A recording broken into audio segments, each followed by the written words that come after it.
नमस्कार दोस्तों, मैं हूं सुरजीत श्यामल और आप देख रहे हैं वर्कर वॉइस .in। दोस्तों, अगर आप बिहार के अंदर किसी भी ज़िले में किसी भी स्थान पे काम करते हैं शॉप एंड एस्टेब्लिशमेंट के अंदर, यानी कि किसी होटल, रेस्टोरेंट, दुकान, इसके अलावा और भी वाणिज्यिक संस्थान हैं जो कि नोटिफिकेशन में बिहार सरकार के श्रम विभाग द्वारा नोटिफाइड है, जिसकी भी मैं जानकारी दूंगा और इसके साथ ये बताऊंगा कि 1 अप्रैल 2021 से आपको कम से कम कितना न्यूनतम वेतन मिलना चाहिए, जिसके लिए बिहार सरकार के लेबर विभाग की तरफ से हर 6 मंथ पे आपका महंगाई भत्ता का नोटिफिकेशन निकलता है। अगर आप प्राइवेट कर्मचारी हैं, मजदूर हैं, तो आपको इस 1 अप्रैल 2021 से कम कितना मिलना चाहिए, आज हम इसकी जानकारी देंगे और इसके साथ ही जो नोटिफिकेशन का कॉपी है वो भी मैं आपको दूंगा, ताकि आप जहां भी काम करते हो वहां मांग कर सकते हैं। और अगर आपको नहीं मिलता है तो आप क्या करेंगे, कहां कंप्लेन करेंगे, और अंत में मैं ये भी बताऊंगा कि बिहार के अंदर अगर आप सेंट्रल गवर्नमेंट का कोई विभाग हो गया, जैसे कि railway, post office, nationalised bank, इन सारे जगहों पे आप काम करते हैं तो आपका न्यूनतम वेतन एक अलग होना चाहिए और क्या होना चाहिए।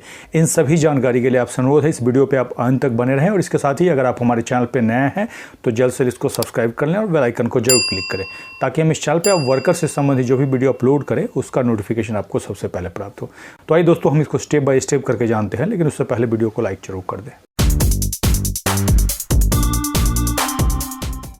तो दोस्तों, जैसा कि मैंने बताया, बिहार सरकार के लेबर विभाग ने 31 मार्च 2021 को गजट नोटिफिकेशन निकाल करके और आपका जो महंगाई भत्ता है यानी कि VDA उसको बढ़ाया है। और कितना बढ़ाया है आज हम उसको बताएंगे, लेकिन उससे पहले आपको ये बता दें कि अगर अलग अलग 69 नियोजित इकाई जिसके अंदर आप काम करते हैं, छोटा से छोटा इकाई क्यों ना हो, होटल, रेस्टोरेंट, सिनेमा घर, हॉस्पिटल, तो आपको कम से कम कितना न्यूनतम वेतन मिलना चाहिए 1 अप्रैल 2021 से अलग अलग कैटेगरी के कर्मचारियों के लिए। तो आइए हम सबसे पहले उसको जान लेते हैं। तो दोस्तों, जैसे इस वीडियो के डिस्क्रिप्शन में जाएंगे आपको हमारे ब्लॉग www.workervoice.in का लिंक मिल जाएगा, जिसको क्लिक करेंगे तो हमारे इस पेज पे आ जाएंगे। इस पेज पे आने के बाद यहाँ पे हमने टेबल में दिखाया है और इसके साथ ही जैसा कि मैंने बताया नोटिफिकेशन का कॉपी है, यहाँ पे आपको मिल जाएगा। जैसे ही आप नोटिफिकेशन की कॉपी में जाएंगे तो आपको अनुसूची 2 के अंदर इस तरह का एक टेबल दिखाएगा। और आपको बता दूं कि अगर आप अकुशल के अंदर आते हैं तो यहाँ पे आपको बता दूं कि अलग अलग जो डेट्स है उसमें क्या आपका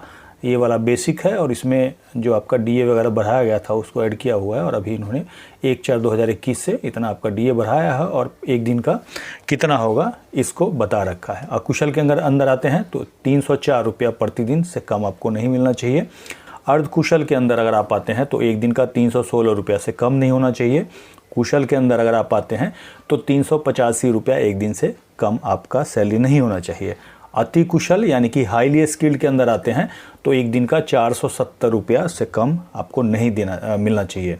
इसके अंत में आपका अगर सुपरवाइजरी या फिर क्लर्कियल जॉब है लिप की ये, तो आपका जो मंथली यहाँ पे इन्होंने दे रखा है 8,703 रुपया से कम आपका नहीं होना चाहिए।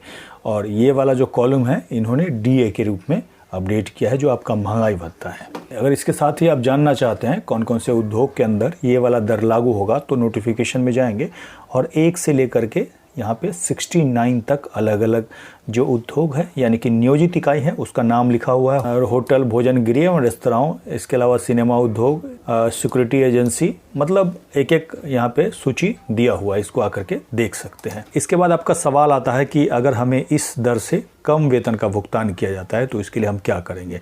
तो इसके लिए आपको अपने एरिया के लेबर कमिश्नर ऑफिस में लिखित शिकायत करना होगा। और आप जब भी लिखित शिकायत करें तो जो न्यूनतम वेतन नोटिफाइड है उससे जितना पैसा आपको कम दिया जा रहा है उसका एक्सेल सीट बना लें और उसका टोटल का 10 गुना हर्जाने की मांग कर सकते हैं आप वहाँ पे। जब भी आप कंप्लेन करें, लिखित कंप्लेन करें और उसका रिसीविंग ज़रूर लें। अगर आपको श्रम अधिकारी के द्वारा रिसीविंग नहीं दिया जाता है तो उस कंप्लेन का एक कॉपी पीछे से स्पीड पोस्ट के द्वारा भेज दें और उसका स्लिप संभाल करके रखें। अब जैसा कि मैंने बताया था, अब बिहार के अंदर किसी सेंट्रल गवर्नमेंट के विभाग में काम करते हैं तो उसका एक अलग न्यूनतम वेतन होता है, जिसको कि सेंट्रल स्फेयर का न्यूनतम वेतन कहा जाता है। और वहाँ पे आप कॉन्ट्रैक्ट पे, डेली वेजर, आउटसोर्स इत्यादि के रूप में काम करते हैं तो ये chief labour commissioner central Delhi के द्वारा जारी होता है। अभी तक अप्रैल यानी कि आज के डेट तक अप्रैल 2021 वाला नोटिफाइड नहीं हुआ है, तो फिलहाल अभी आपको अक्टूबर 2020 वाला उसके दर से मिलना चाहिए। उसको जानना चाहते हैं तो पीछे हमने वीडियो बनाया है, यहाँ पे आई बटन पे क्लिक करके उसको देख सकते हैं। और जैसे ही अप्रैल 2021 का सेंट्रल फेयर का नोटिफिकेशन आएगा तो फिर इसी चैनल के माध्यम से आपको जानकारी दी जाएगी। इसके बारे में आपका कोई भी सवाल हो नीचे कमेंट्स में लिख करके पूछ सकते हैं। वीडियो को लाइक करेंगे और अधिक से अधिक शेयर करेंगे ताकि अधिक से अधिक साथियों तक ये जानकारी पहुंच पाए। इसके साथ ही विदा लेता हूं, जल्द ही एक नई जानकारी के साथ मिलते हैं। धन्यवाद।